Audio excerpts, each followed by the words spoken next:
ঢাকা-চট্টগ্রাম মহাসড়কের চট্টগ্রামমুখী লেনে নাঙ্গলবন্দ ব্রিজের উপর বুধবার ভয়াবহ সড়ক দুর্ঘটনা ঘটে। নিয়ন্ত্রণ হারিয়ে যানবাহনগুলো ধাক্কা খেয়ে মহাসড়কের যান চলাচল ব্যাপকভাবে ব্যাহত হয়। বিস্তারিত থাকছে এস মুন্না খানের প্রতিবেদনে।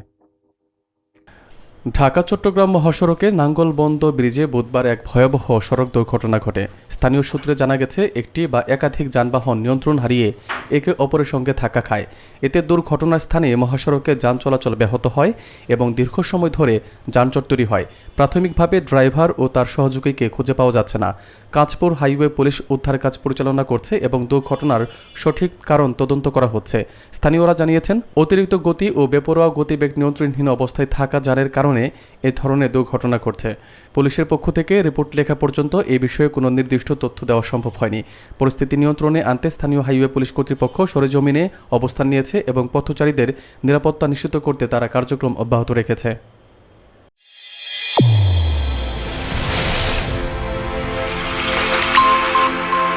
চ্যানেল A1 হৃদয়ের স্পন্দন।